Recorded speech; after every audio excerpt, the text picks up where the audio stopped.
Baik, selamat siang rekan-rekan, narasumber, dan para peserta yang hadir dalam acara hari ini. Hari ini kita akan menyelenggarakan Road to Indonesia Fact Checking Summit sebagai bagian dari rangkaian acara Indonesia Fact Checking Summit. Terima kasih atas kehadiran rekan-rekan semua. Pada hari ini kita sudah bersama dengan kita sudah ada Ketua Umum Asosiasi Media Siber Indonesia, Bapak Wahyu Diatmika, atau yang biasa disambut dengan Likomang. Likomang, silahkan apabila ada sepatah dua kata untuk memulai rangkaian acara hari ini. Oke, terima kasih Stefani. Selamat siang rekan-rekan semua. Assalamualaikum warahmatullahi wabarakatuh. Salam sejahtera, salam Om Swastiastu, Namo Buddhaya, salam kebajikan untuk kita semua. Selamat datang di forum online yang mudah-mudahan akan memberikan banyak informasi penting dan berguna untuk kita semua. Pertama-tama tentu terima kasih banyak untuk teman-teman Mavindo, Aji, yang bersama-sama AMSI menjadi bagian dari koalisi Cek Fakta. Kegiatan ini adalah bagian dari Road to atau pemanasan menuju Indonesia Fact Checking Summit yang akan diselenggarakan pekan depan. Dan itu adalah kegiatan tahunan kita untuk berdiskusi, berefleksi, mencari insight, mencari solusi-solusi baru untuk persoalan ekosistem informasi yang kita hidupi bersama-sama ini.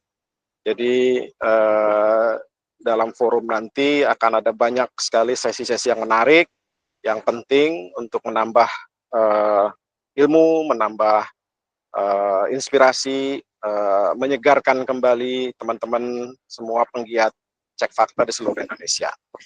Nah, dalam konteks itulah kita ketemu pada hari ini. Dan untuk sesi hari ini saya ingin ucapkan terima kasih banyak untuk Kak Elin, Pemret Liputan 6, Mas Bayu, punggawa utama dari cekfaktakompas.com, juga moderator kita yang luar biasa Mbak Rini dari Solo Pos, yang adalah sebenarnya pionir-pionir yang patut kita jadikan guru, jadikan sumber inspirasi kita sama-sama, terutama untuk tema hari ini, bagaimana memonetisasi cek fakta. Nah, kalau tidak keliru, beberapa bulan yang lalu ini sempat jadi isu juga di gerakan cek fakta kita. Teman-teman terutama yang baru bergabung 100 media di daerah-daerah ingin tahu bagaimana sih caranya kita mendatangkan monetisasi.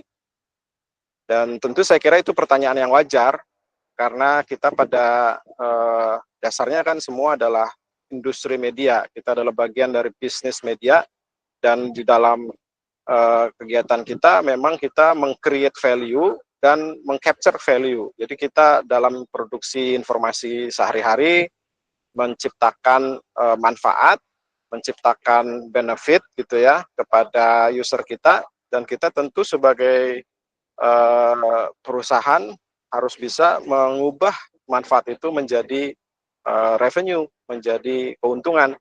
Kenapa itu penting? Agar kegiatan itu kemudian bisa berkelanjutan, sustainable, bisa terus-menerus kita lakukan.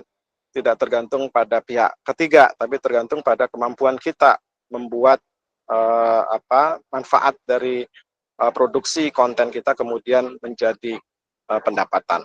Dan untuk itu kita punya narasumber yang luar biasa, yang saya kira akan tepat sekali kita gali ilmunya, kita gali pengalamannya dalam sebuah sesi sharing pada hari ini. Saya kira itu sebagai pengantar. Sekali lagi terima kasih banyak untuk semuanya yang hadir. Ini juga direkam supaya menjadi bisa diakses oleh teman-teman yang mungkin hari ini tidak bisa ikut. Dan saya berharap ini bisa jadi momen yang sustainable juga, continue kita adakan sesi belajar bersama seperti ini, agar sama-sama kita menguatkan dan mendorong cek fakta terus-menerus ada di Indonesia. Terima kasih banyak, saya tutup. Assalamualaikum warahmatullahi wabarakatuh. Waalaikumsalam. Terima kasih Beli Komang atas sambutannya dan pemaparannya. Seperti yang tadi sudah di-mention oleh Beli Komang, hari ini kita akan mendengarkan pemaparan juga dari Mbak Elin dan Mas Heru di bidang cek fakta, khususnya di media. Dan juga diskusi siang hari ini akan dipandu oleh Mbak Rini dari pemimpin redaksi dari Solo Pos. Silahkan Mbak Rini, saya berikan floor-nya. Baik, terima kasih Stefani. Selamat sore semuanya. Assalamualaikum warahmatullahi wabarakatuh. Suara saya aman ya? Oke. Aman, Mbak. Iya, baik. Terima kasih. Ya, sore hari ini kita ketemu di Road to Indonesian Fact Checking. Ini yang series pertama dan temanya sangat menarik dan saya pikir ini sangat relevan dengan teman-teman jurnalis yang kali ini sudah banyak bergabung di layar Google Meet kita sore hari ini. Dan ini sangat relevan karena tadi Bli Komang juga sudah menyinggung bagaimanapun media sebagai sebuah industri juga harus bisa untuk melakukan bisnis yang sehat. Dalam konteks ini kalau kita persempit lagi adalah mengenai cek fakta. Seperti kita tahu sejak tahun 2018 sampai dengan sekarang training cek fakta ini sudah banyak dilakukan menyasar ke jurnalis. Kalau tidak salah mungkin catatannya yang dilakukan oleh Aji maupun AMSI lewat Google News Initiative itu sudah 1000 lebih lah ya jurnalis yang sudah mendapatkan pelatihan cek fakta di seluruh Indonesia. Baik itu nanti di level provinsi, bahkan pelatihan ini juga sudah menyasar ke jurnalis-jurnalis yang ada di daerah tingkat kedua maupun di kota-kota satelit lainnya. Catatan yang menjadi menantang adalah, dan ini juga menjadi tantangan bersama, bagaimana konten-konten cek fakta ini mampu menghasilkan monetisasi.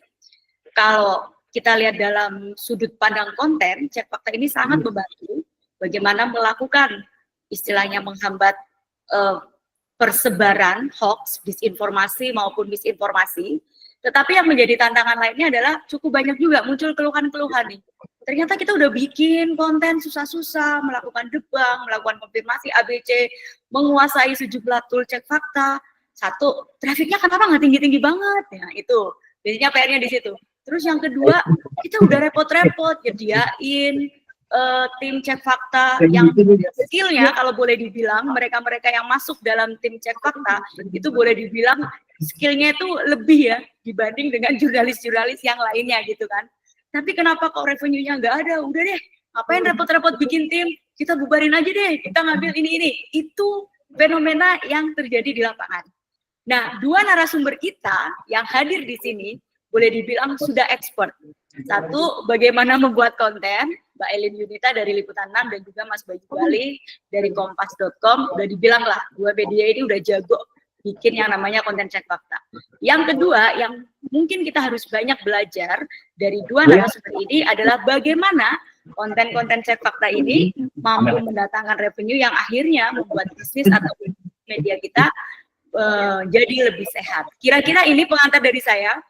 Nanti dua narasumber ini akan paparan masing-masing, kita sharing session. Silakan teman-teman mencatat kira-kira nanti poin-poin apa saja yang akan kita diskusikan dan kita tanyakan. Oke, yang pertama saya, halo, kalau boleh tahu ini ada suara yang masih open siapa ya? Monggo dari teman-teman AMSI mungkin bisa mute buat audiens. Ya, terima kasih. Ya, jadi yang pertama saya ingin memberi kesempatan kepada Mbak Elin Yunita dulu untuk memberikan pemaparannya, tapi terlebih dahulu saya mau baca resume siapakah Mbak Elin Yunita ini. Beberapa tahun lalu kalau saya mengenal Mbak Elin sebagai Wapemret, tapi ini kaget juga udah jadi pemimpin redaksi. Selamat ya Mbak Elin ya. Dan Mbak Elin Yunita ini adalah pemimpin redaksi di Liputan 6 dengan beberapa kiprahnya luar biasa. Selain di Liputan 6 pernah juga ada di media lain yang kebetulan medianya juga sama nih kayak Mas Bayu, kayak kalau aku baca CV-nya Mas Bayu karena dua narasumber ini pernah dalam satu media yang sama gitu. Nah, Mbak Elin ini juga sebelumnya juga menggawangi di cek fakta di liputan6.com. Kira-kira seperti itu. Monggo Mbak Elin.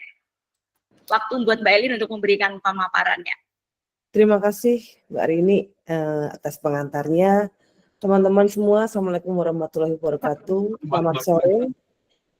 Dan selamat ketemu ya, meskipun kita belum ketemu muka, nanti mungkin yang telah kita harus ketemu muka. Tapi Tadi Mas Komang dan Mbak Rini sudah memberikan pengantar yang luar biasa. Yang pertama, bagaimana kita perlu monetisasi karena kita di industri media ya.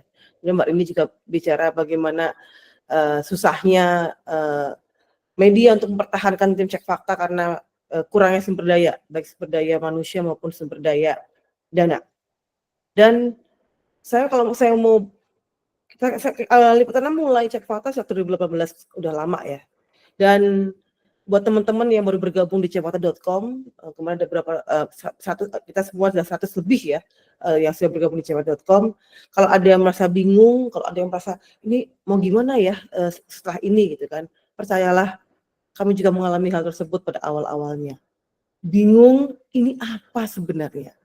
Kemudian ketika kita sudah mulai konsisten, kita bingung juga bagaimana meyakinkan manajemen, bagaimana meyakinkan para bos kita agar ini adalah sebuah program yang penting.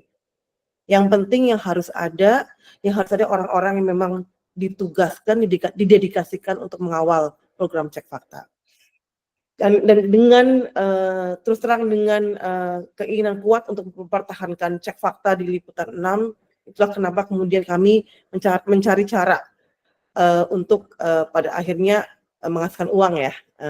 Dan harapannya sih teman-teman, kami berharap dari acara hari ini ada dua sih, yang mungkin belum mulai monetisasi bisa kemudian monetisasi. Yang kedua, teman-teman yang belum juga belum punya tim cek fakta ataupun belum punya program cek fakta di media masing-masing, semoga jadi ingin membuat cek fakta, dan tujuannya besar sih untuk menyehatkan ekosistem informasi di Indonesia. Saya izin ya Mbak Rini ya untuk share presentasi saya singkat saja karena yang justru yang saya inginkan adalah diskusi yang lebih panjang dengan teman-teman semua. Silakan Mbak Elin. Siap. Saya coba untuk ini, tadi sudah bisa. Apakah sudah terlihat atau ada gangguan? Oke, sudah terlihat. Oke, tinggal diperbesar aja Mbak Elin. Siap, saya akan coba perbesar nanti. Sorry. Maaf, ini ada gangguan. Full screen. Ya. Saya coba untuk perbesar, teman-teman. Sorry.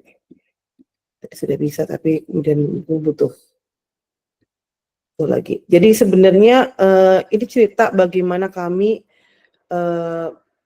berupaya ya untuk membuat cek fakta kami itu minimal menghasilkan, dan sekali lagi alasannya awalnya adalah agar untuk meyakinkan perusahaan kami untuk mempertahankan program cek fakta, karena buat saya sendiri sebagai seorang jurnalis, cek fakta penting ya. Ini adalah sesuatu yang membuat kita sebenarnya tugas jurnalis adalah melakukan verifikasi, tapi kemudian perkembangan zaman membuat kita jadi agak lupa itu. Kita nyaman dengan membuat berita cangkeman atau berita omongan dari sumber-sumber tertentu tanpa melakukan verifikasi. Jadi izinkan saya untuk membagikan pengalaman Liputan 6 dalam memonetisasi konten cek fakta. Ini judulnya mungkinkah, kalau untuk konteks Liputan 6 mungkin, dan sudah kami lakukan. Dan nanti kita juga akan membahas lebih dalam lagi apakah mungkin misalnya teman-teman yang masih baru mulai itu kemudian memonetisasi konten-konten cek fakta. Jadi ada banyak tantangan. Tadi Mbak Rini sudah memberikan pengantar yang luar biasa terkait tantangan yang ada di newsroom ya. Tentu saja newsroom tidak sama, ada media besar, ada media kecil, ada yang jumlahnya banyak, jumlah manusianya ada yang sedikit gitu kan. Tapi memang kalau dirangkum tantangannya kalau di Indonesia itu saja sumber daya, manusia maupun dana. Kemudian juga skill karena cek fakta membutuhkan skill ya, dan tadi juga Mbak Rini sudah menyampaikan ada 1.000 lebih wartawan yang telah dilatih untuk melakukan cek fakta, dan sebenarnya itu sudah jadi modal yang baik untuk mengawali program cek fakta di newsroom kita masing-masing. Kemudian juga akses ke pelatihan dan pendanaan itu juga masih jadi perdebatan, kemudian juga belum menjadi prioritas. Karena kan media sekarang kita semua hal ditentukan dengan matriks ya. kok udah capek-capek bikin cek fakta, page-nya kecil dan lain-lain. Jadi mungkin banyak hal di newsroom masing-masing yang itu belum jadi prioritas untuk melakukan cek fakta. Tapi bukan cuma di Indonesia aja. Dari State of Fact Checkers 2003 dari IFCN itu memang organisasi cek fakta, baik itu yang media maupun CSO itu memang yang paling challenging adalah bagaimana mendanai dan menghasilkan monetisasi dari kegiatan cek fakta. Dan nggak semua media mungkin kita mengalami tantangan masing-masing ya. Dan itu tapi ini sudah jadi bukan cuma di Indonesia kok, di luar juga kita juga masih menghadapi tantangan belum adanya pendanaan. Dan ini kalau masih di State of Fact Checkers 2023 dari IFCN itu kita bisa lihat di tabel sebelah kanan bagaimana banyak dari yang dilakukan oleh IFCN survei. Jadi budget untuk fact checking operation itu di luar operasional media sendiri itu ada juga kok yang nggak punya gitu. Jadi 0 sampai 20.000 dolar itu ada banyak, ada 10% lebih dari anggota IFCN yang memang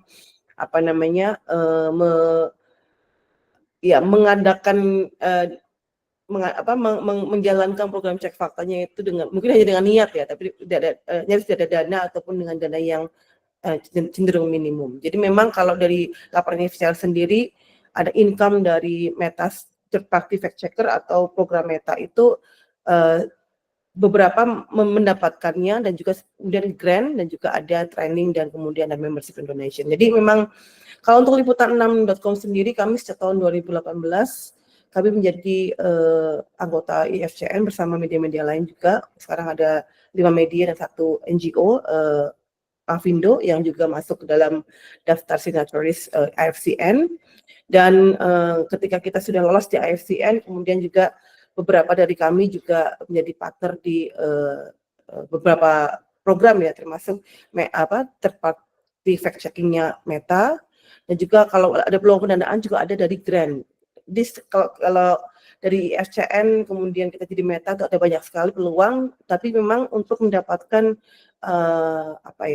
status sebagai signatory IFCN itu bukan hal yang mudah, karena memang kita harus banyak setiap tahun kita harus memperbaiki, harus melaporkan, kemudian memperbarui keanggotaan dan lain-lain. Jadi ada banyak peluang pendanaan yang mungkin bisa kita eksplorasi. Yang pertama grant, kemudian yang program Meta juga pelatihan sama training, dan juga membership atau donation.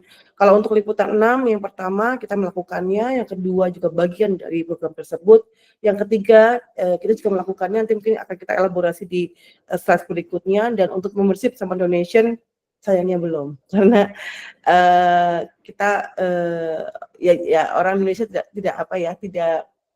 biasa membayar untuk berita gitu. Jadi mungkin kedepannya sih kita mengharapkan ini juga bisa kita eksplorasi, karena terkait dengan kita nggak mungkin bergantung dengan pihak lain kan untuk mendapatkan funding untuk program cek fakta. Dan semoga sih ke depan para pembaca, para users, para pengguna internet Indonesia memahami arti penting dari cek fakta dan bagaimana verifikasi informasi, dan bisa memberikan partisipasinya ke program ini. Jadi kalau tadi terkait dengan partnership, kami terbuka untuk melakukan kerjasama dengan pihak luar, tapi yang kami garis bawahi adalah independensi dalam melakukan cek fakta tidak boleh diintervensi. Dan integritas adalah hal yang bagi kami bukan hanya ada terjadi diri ya, bagi semua wartawan sih, kalau saya harapkan seperti itu juga. Jadi memang kalau di yang sebelahnya itu kami declare bahwa kami adalah bagian dari IFCN, jadi partner Facebook atau Meta, dan bagian dari cekfakta.com. Kerjasama dengan pihak manapun tidak akan pengaruhi independens kami, dan itu yang kami declare di setiap halaman di akhir berita cek fakta kami.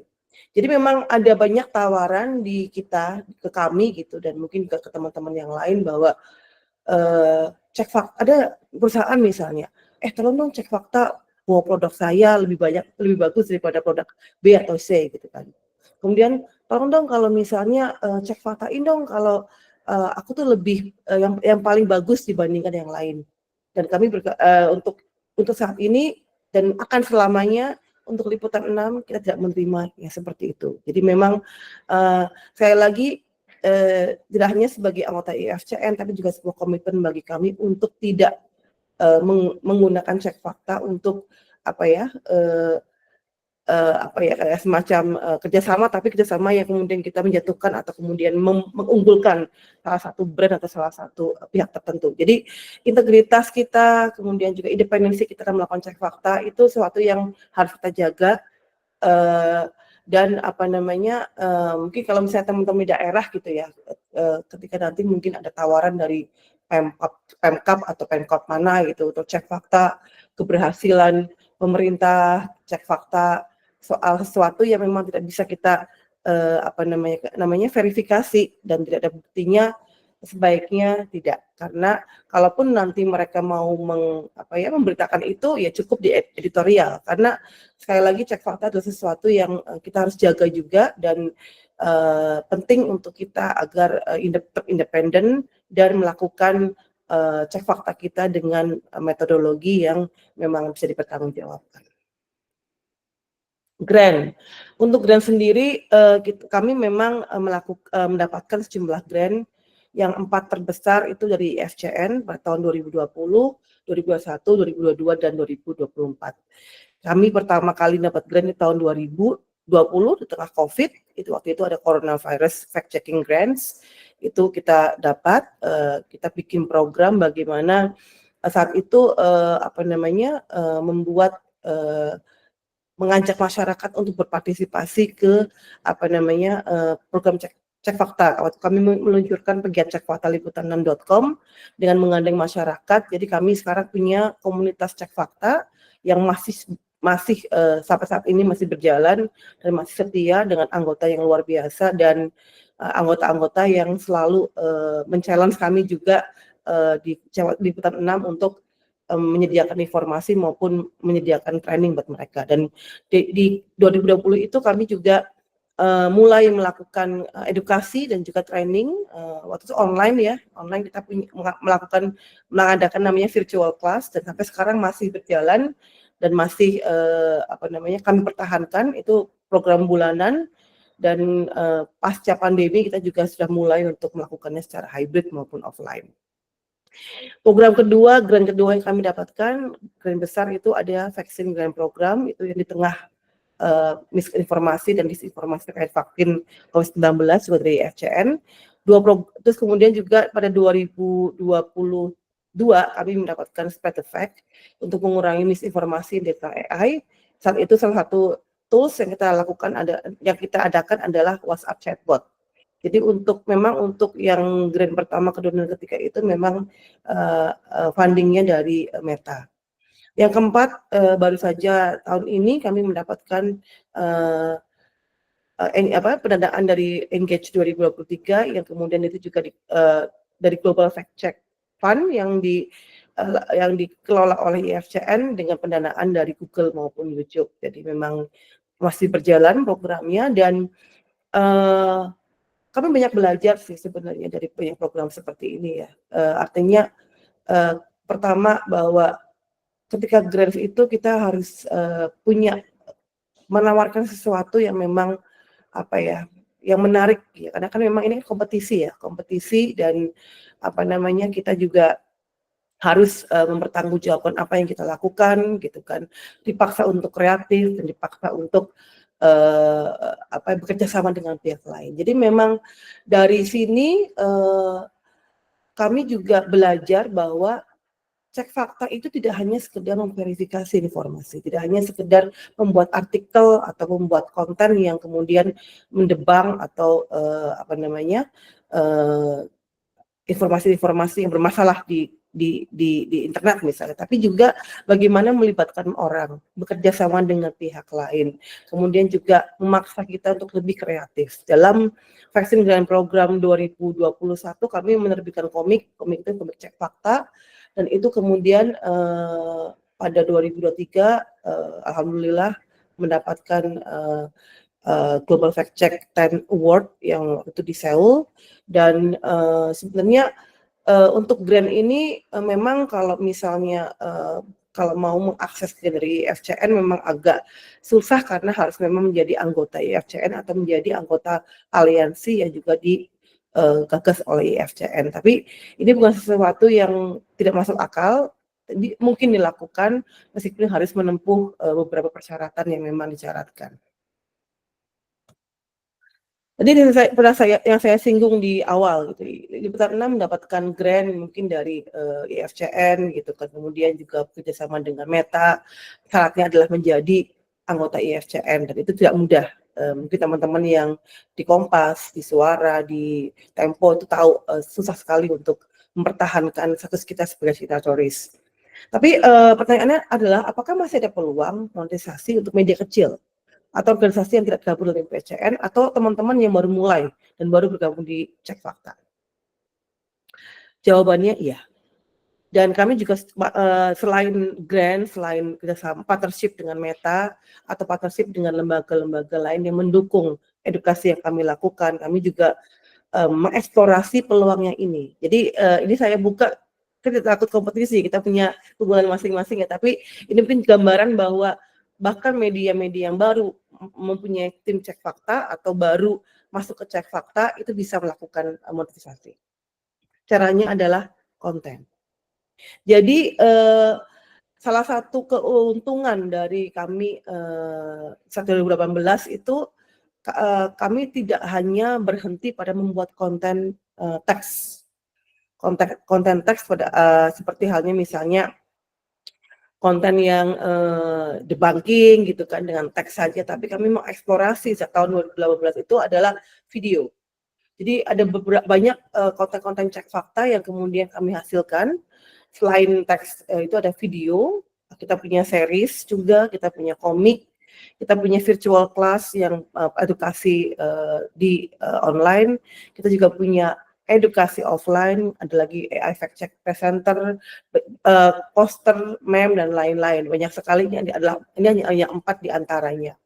Jadi sebenarnya untuk teman-teman ketika mulai untuk Cek Fakta gitu ya, dan belum bergabung dengan organisasi seperti IFCN misalnya, atau tidak punya akses ke sumber informasi terkait grant dan lain-lain, peluang itu masih terbuka ketika kita membuat konten-konten Cek Fakta yang bisa jadi viral atau bisa jadi memiliki mengundang plays atau engagement yang besar di media sosial. Jadi sebenarnya itu masih bisa kita lakukan beralih ke itu. Jadi kalau sekarang kan kita lihat ya, kalau di ada banyak sosmed kayak TikTok, kemudian dari IG, Facebook, YouTube gitu kan, itu ada banyak yang bisa kita lakukan. Kalau kita lihat misalnya YouTube gitu, ada banyak beberapa orang yang influencer misalnya atau bahkan anak-anak muda gitu, mereka membuat kayak semacam konten untuk menjelaskan sesuatu gitu kan. Ada juga yang pakai kata cek fakta gitu kan, meskipun itu hanya sekedar apa ya, belum tentu mereka juga menguasai cara-cara cek fakta gitu. Jadi memang bisa jadi salah satu yang sedang kami selalu eksplor adalah bagaimana konten-konten cek fakta itu tidak hanya menjadi menarik ketika dikemas secara visual dan dikemas lebih mudah, tapi juga konten-konten itu berpeluang untuk mendapatkan monetisasi di sosmed atau minimal membuat reputasi kita, branding kita sebagai media Cek Fakta itu makin kuat, dan itu bisa jadi juga pertimbangan bagi para pemasang iklan untuk masuk ke dalam media kita. Kemudian juga yang kedua itu potensi kerjasama dalam training Cek Fakta. Jadi kalau kita rajin melakukan training dan teman-teman itu kemudian mengikuti training yang dilakukan oleh Aji atau Mavindo atau AMSI gitu, kemudian jadi expert gitu kan, monggo aja bisa aja training, kemudian ada semacam kerjasama dengan beberapa lembaga untuk mensupport kegiatan-kegiatan kita. Jadi kegiatan Cek Fakta tidak hanya berhenti pada konten teks. Tadi makanya ketika awal Mbak Rini menyinggung, kok ini kita bikin Cek Fakta susah-susah tapi nggak ada PPSU-nya, nggak ada yang mau iklan. Jangan-jangan perlu juga kita mempertimbangkan bagaimana sih kita mengemas konten Cek Fakta menjadi lebih menarik. dan lebih atraktif untuk tak hanya user tapi juga untuk orang-orang yang mau bekerja sama dengan kita.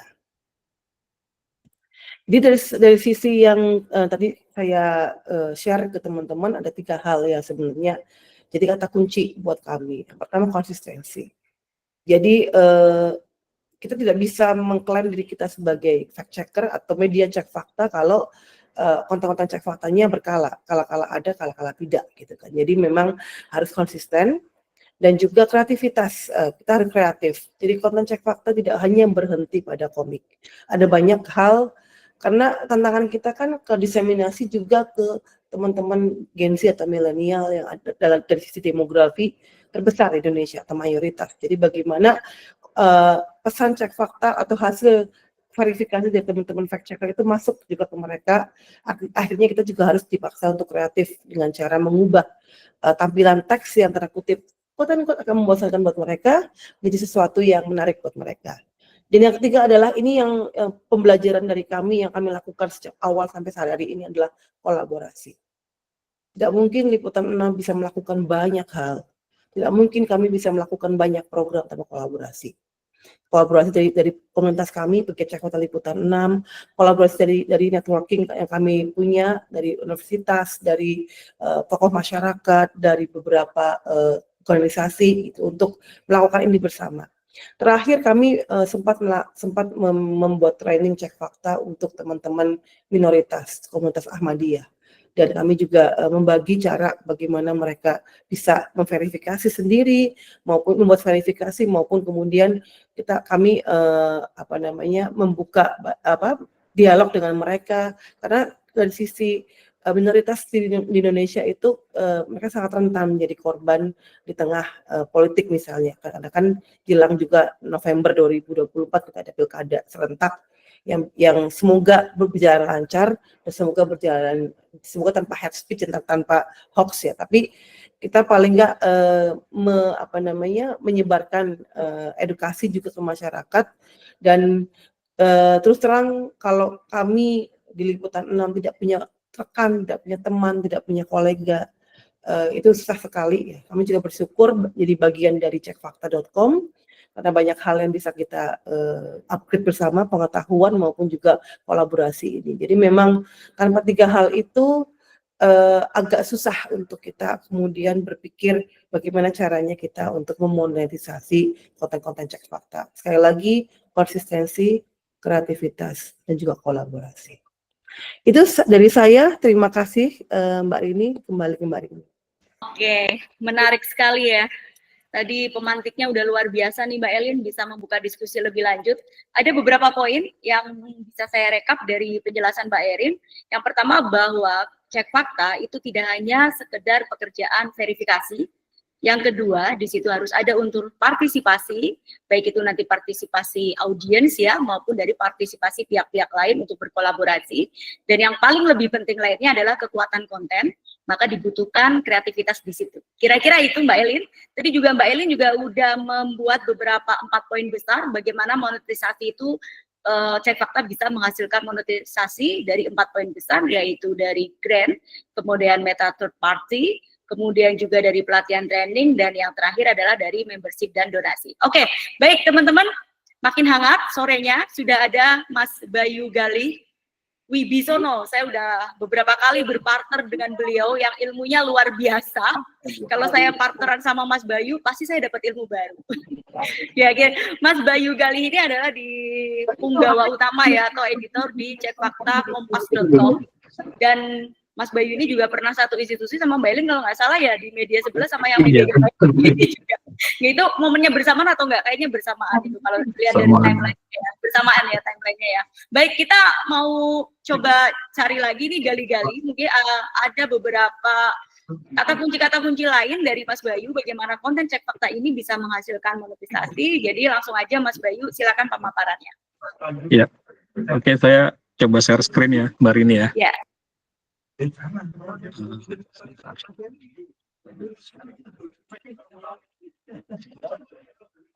Ya, teman-teman, di sini sebenarnya saya menggantikan Mas Embong ya, Mas Heru Margianto, karena Mas Embong ada kegiatan mendadak gitu ya. Ada rencana pindah kantor ke bawah, sebenarnya ke lantai 3, kita masih di lantai 5. Jadi Mas Bong, salam juga buat teman-teman di sini. Saya di sini akan menyampaikan mungkin lebih banyak pengalaman kali ya, pengalaman kompas.com dalam sebenarnya ini ya, mengupayakan program cek fakta berkelanjutan.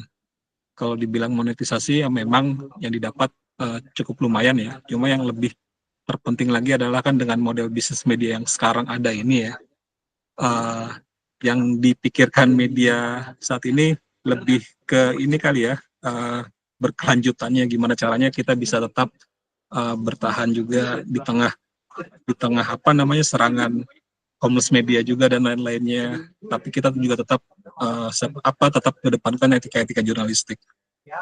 Yang pertama mungkin akan cerita dulu soal perkembangan cek fakta ya. Sebenarnya cek fakta itu secara prinsip adalah kita memeriksa fakta dari apa yang sudah disajikan. Nah, ini sebenarnya menariknya adalah aktivitas jurnalistik di Indonesia gitu ya. Ini kita tidak punya pemeriksa fakta khusus ya, karena bisa dibilang tradisi ini dimulai di Amerika dan Eropa. Kalau teman-teman nonton sejumlah film yang bertema jurnalistik, misalnya kayak Shattered Glass, atau misalnya yang terbaru kayak Inventing Anna, maka di situ akan kelihatan tuh ada divisi sendiri yang namanya pemeriksa fakta gitu ya.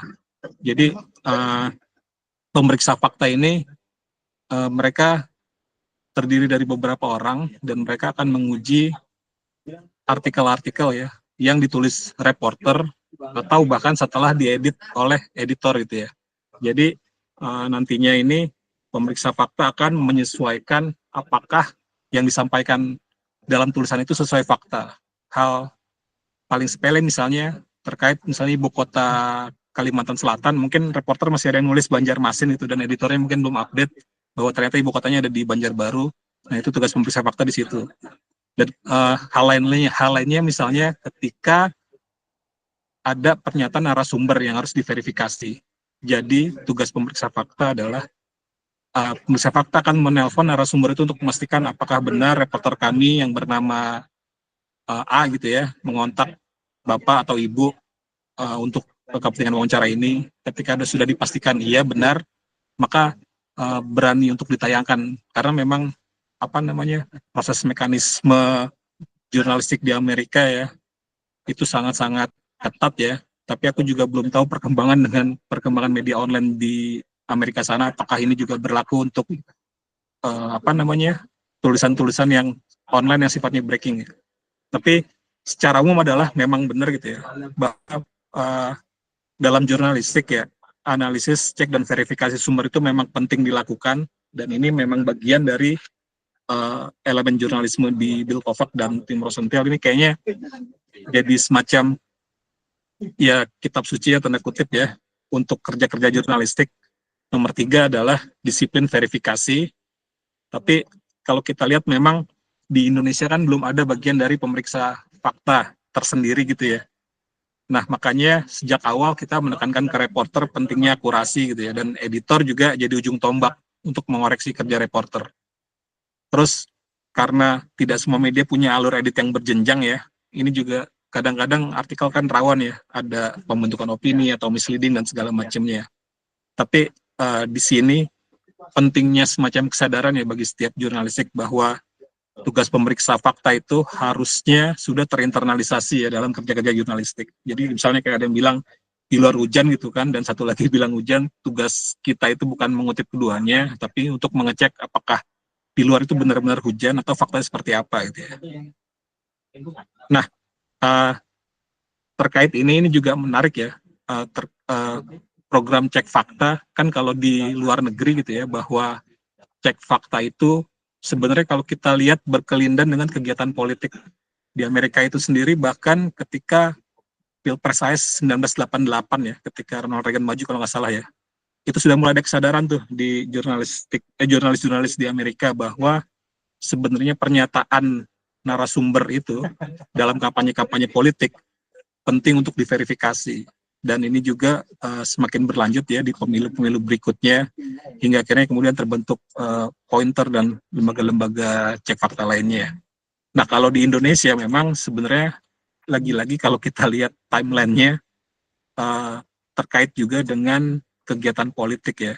Kalau kita lihat sebenarnya dari era 2014 kan sudah banyak hoax-hoax yang beredar kan. Bahkan ada kasus khusus yang menyita perhatian kan, yang obor rakyat itu dan segala macamnya, dengan isu-isu yang bombastis lah, yang Jokowi Cina dan segala macamnya, Jokowi PKI, bahkan hadir di rapat-rapat PKI tahun 66. Itu kan sebenarnya sesuatu yang tidak masuk akal gitu ya, tapi banyak dipercaya masyarakat gitu ya. Dan informasi yang semakin melimpah di era digital ini gitu ya, jadi gangguan informasinya makin marak. Nah, ini yang membuat ada semacam kesadaran dari kita ya, insan-insan jurnalistik, untuk ini kita perlu melakukan aktivitas khusus nih untuk meluruskan informasi sesat yang beredar di masyarakat. Kalau kita lihat di Pilgub DKI waktu itu memang marak banget ya. Salah satu contohnya adalah misinformasi terkait larangan menyolatkan jenazah ya seorang ibu gitu kan, aku lupa di daerah mana, bahwa ternyata itu ada semacam misinformasinya, hingga kemudian wartawan melakukan cek fakta sendiri ke lapangan waktu itu ya, bahwa ternyata ada suatu miss yang kekeliruan yang sebenarnya fatal gitu ya, bahwa ternyata informasinya ini kemudian digoreng gitu. Dan kalau kita lihat hingga kemudian ya, ini berdekatan dengan program pemilu juga kan, akhirnya kita sadar bahwa ketika di Amerika mulai muncul tuh semacam IFCN dan segala macamnya, pointer semakin berkembang dan mengembangkan IFCN, di Indonesia pun mulai ada kesadaran tuh untuk bergabung dengan IFCN. Kayak ada beberapa media itu kan, Tirto, Liputan 6, Tempo, Kompas.com, dan Suara, yang saat ini terdaftar sebagai anggota IFCN. Tadi yang dibilang Mbak Elin itu catatan yang menarik juga. Kalau kita ingin melakukan ya bisa dibilang monetisasi program cek fakta, bergabung ke IFCN ini sebenarnya jalan yang inilah pintu masuk untuk mendapatkan banyak grant. Kalau memang kita ingin melakukan monetisasinya melalui grant atau beasiswa atau tawaran-tawaran pendanaan program ya. Dari 5 media ini juga kita bisa dibilang menjadi pintu masuknya lah, hingga bergabung dengan program third party fact checkingnya Meta ya, yang kalau teman-teman lihat ada red ya di setiap unggahan hoax yang dilakukan, entah itu Liputan 6, entah itu Tempo, entah itu Kompas.com, atau Tirto, atau Mavindo, yaitu karena syarat dari Meta itu yang pertama tergabung di IFCN ya. Dan kemudian juga kita melakukan kolaborasi ya di Indonesia. Selain media juga ada kader Mavindo ya, pemeriksa fakta independen, yang juga bergabung dengan IFCN. Semakin berkembang di Indonesia ini kolaborasinya. Jadi tidak hanya media jurnalistik, tapi juga melibatkan lembaga AJI, AMSI, dan kolaborasi besar pertama yang kita lakukan itu pemilu 2019 ya. Dari sini sebenarnya bisa dibilang kolaborasi ini cukup menghasilkan dengan adanya dukungan pendanaan dari Google juga ya waktu itu ya, Google ini. Dan saya ingin berbagi tentang perkembangan cek fakta di Kompas.com ya. Sebenarnya prosesnya cukup panjang ya. Kita waktu itu ada tim pemantau isu viral di media sosial ya, tapi belum ada tim khususnya. Kita masih bergilir reporter-reporter news. Pada 2015 bergantian tuh, 1 minggu 1 orang bergantian, hingga kemudian dibentuk tim media sosial di Solo 2017 yang kita merekrut 4 reporter waktu itu. Nah, ketika tim medsos ini makin berkembang ya, waktu itu contohnya gini, ketika ada isu viral di media sosial, di saat beberapa media yang tidak melakukan klarifikasi gitu ya, kayak contohnya ada acara nikahan di pom bensin, tapi yang dilakukan tim medsos ini adalah kita berusaha mencari konfirmasi ke pihak-pihak terkait, entah itu Pertamina, entah itu Pemkap, entah itu Pemkot, tentang apakah benar kegiatan itu ada gitu ya, pernikahan di pom bensin. Nah, hingga kemudian di saat tren sejumlah media bergabung di IFCN, kita pun ikut mencoba bergabung dengan IFCN gitu ya. Karena memang kolaborasi ini menarik ya, melibatkan banyak media dari berbagai negara, dari berbagai benua gitu kan, dan ini memang kolaborasi yang besar yang memang sebenarnya memperkuat model bisnis media yang bisa dibilang baru ya waktu itu ya. Nah, kemudian kita mulai bikin desk khusus cek fakta yang tadinya dari Destrend hingga kemudian menjadi cek fakta pada awal 2022. Selama ini memang di kompas.com yang bisa dibilang turut serta dalam bisa dibilang membentuk dan menjadi punggawa di cek fakta memang ada dua ya, aku sama Ingrid. Jadi memang sejauh ini dari tahun 2018 hingga saat ini gitu ya, memang yang terlibat dalam kerja-kerja teknisnya lebih banyak kami berdua, dan juga tentu didukung sama Redpel dan Pemret waktu itu ya, hingga masih berlanjut sampai sekarang. Nah, ini kondisi sekarang ya, tim cek fakta kompas.com. Jadi kita punya sebenarnya sekarang tinggal satu ya, karena satu baru resign, dan satu editor, 3 reporter, 1 desain infografik, dan 1 editor video. Ini kenapa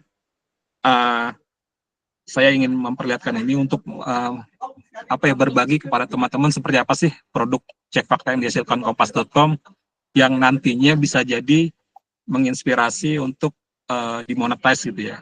Yang pertama memang yang dihasilkan kita membuat artikel debunking. Debunking ini kita membongkar hoax yang tersebar di media sosial ya. Yang memang paling sulit dalam proses ini yang pertama jelas saja mencari hoaxnya. Cuma ya menariknya dari artikel debunking ini adalah ketika kita melakukan produk debunking adalah kan kita kemudian terlibat dalam third party fact checking programnya Facebook tuh ya, dan Facebook juga mensuplai sejumlah tools yang dibutuhkan kayak dashboard, monitoring, dan segala macamnya, dan ini sangat membantu ya. Dan memang produk debunking ini dengan kerjasama sama Meta itu cukup cukup membiayai program-program cek fakta yang ada di kompas.com lah ya selama 6 tahun terakhir ini. Dan ini juga debunking bisa dibilang jadi semacam basis awal kita untuk mengembangkan program berikutnya gitu ya. Terus berikutnya ada cek fakta pernyataan. Ini sebenarnya kita sudah melakukannya ya, kolaborasi itu di pemilu 2019. Tapi sejauh ini kayaknya memang belum banyak media yang konsisten melakukan cek fakta pernyataan ini gitu ya. Kayak misalnya ketika Pilpres kemarin kita mulai banyak melakukan cek fakta pernyataan kandidat, dan ini masih berlanjut juga ketika Pilkada saat ini. Apakah ini bisa dimonetisasi? Kita masih untuk menguji ini memang ini bukan bagian dari program third party cek Facebook ya, Meta, tapi kita rasa ini masih bisa mendapatkan potensi pendanaan dari IFCN gitu, karena memang belum banyak media yang melakukannya di Indonesia. Dan waktu itu juga sudah mulai ada wacana ya dari Blikomang untuk kita berkolaborasi lagi untuk bisa dibilang untuk mendapatkan pendanaan khusus. Ini sebenarnya ide yang menarik juga ya, karena kita pernah melakukan kolaborasi ketika pemilu 2019 dengan Aji dan The Conversation juga waktu itu. Terus ada juga artikel pre-banking. Artikel pre-banking ini sebenarnya berbeda dengan debunking ya. Debunking kan hoaxnya sudah muncul. Nah, kalau pre-banking ini kita memberikan informasi sebelum hoax itu muncul. Jadi kita sudah wanti-wanti. Ini biasanya nih kalau jelang-jelang Oktober ada hoax apa aja gitu kan. Atau kayak 30S pasti kita tahu lah akhir September nanti bakal ada hoax PKI, ini siap-siap aja gitu ya. Atau kayak kita memberikan informasi, sekarang lagi banyak loh hoax penipuan atas nama bank, ini ciri-cirinya. Dan ternyata itu benar kan, ciri-ciri yang muncul seperti itu, dan masyarakat sudah bisa mengantisipasi. Ini lebih jadi vaksin sih. Dan ini kenapa penting aku tekankan ya, karena artikel pre-banking ini bisa jadi pintu masuk jika memang kita ingin melakukan campaign-campaign ya ke masyarakat. Dan kalau campaign ini kan saya rasa juga masih banyak ya entitas-entitas sipil ataupun apa namanya dari pemerintah yang bisa mendukung kegiatan-kegiatan ini gitu ya.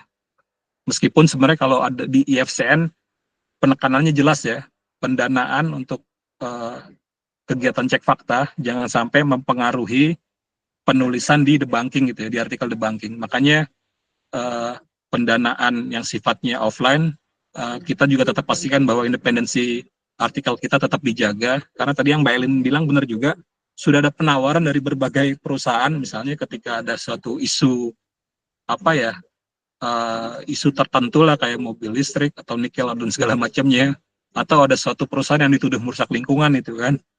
Nah kita didekan itu, bisa nggak Kompas.com bikin artikel untuk mengecek ini benar nggak sih faktanya ya, walaupun perusahaan itu memberikan kesempatan ke kita ya, bebas ya silakan, yang penting temuannya seperti apa yang ditulis aja, tapi kita nggak bisa karena memang kalau artikel debunking kita menjaga independensi itu. Bahkan IFCN itu bisa dibilang aktif mengawasi artikel kita. Kita pernah dulu ketika bikin artikel tentang apa ya, lowongan kerja kalau nggak salah dari pemerintah atau hoax apa namanya dari bank gitu kan, yang mengatasnamakan bank. Itu IFCN bisa nanya tuh, ini apakah artikel ini didanai atau bukan. Akhirnya kita jelaskan bahwa banyak orang yang tertipu bahwa ini scam gitu kan, korbannya kehilangan apa namanya banyak kerugian materi yang dihasilkan, dan akhirnya IFCN menerima dan IFCN melakukan kontrol itu gitu loh. Makanya kita bisa memastikan bahwa walaupun kita bisa mendapat pendanaan untuk aktivitas offline gitu ya, kita pastikan artikel-artikel yang dihasilkan itu tetap independen ya. Terus kalau ini data dan fakta, memang ini sebenarnya belum optimal ya. Ini Kompas.com kita menjaga-jaga kalau memang kita ingin mengembangkan jurnalisme data, tapi ini bagian dari ini sih, apa namanya, mengasah apa ya, mengasah kepekaan kita terhadap data kan, bagian dari fakta itu kan juga data ya, dari untuk apa, mengasah skill reporter dan editor juga untuk mendalami cara mencari data tuh di mana sih. Nah ini juga penting mengapa kita mengadakan ini, apa namanya, subdesk ini ya. Terus ada sejarah dan data. Ini menarik karena masih banyak apa ya, suatu mitos atau peristiwa sejarah yang jadi polemik. Kayak misalnya apakah benar ketika 30S itu jenazah 7 jenderal itu disilet-silet, bahwa ternyata kan ada apa namanya, ada dokumen otopsi bahwa tidak ada luka penyiksaan dan segala macamnya. Atau kayak mitos-mitos yang menarik di masyarakat lah, Loch Ness dan segala macamnya. Ini sih salah satu cara juga ya untuk meningkatkan ketertarikan orang untuk membaca, ya bisa dibilang meningkatkan page view lah. Dan kemudian berikutnya media sosial, kita ubah materi-materi di banking ya menjadi ya lebih visual lah, lebih menarik untuk disimak ya. Jadi tidak hanya membaca, sekarang kan trennya memang Gen Z lah ya, walaupun sebenarnya bukan Gen Z aja ya, mungkin secara umum orang sudah mulai capek gitu ya dengan tulisan. Daya tahan orang untuk membaca itu semakin kurang gitu ya. Kita sajikan juga dalam bentuk infografik dan juga satu lagi video. Ini kayak video, nanti bisa dicek di faktakompas.com ya.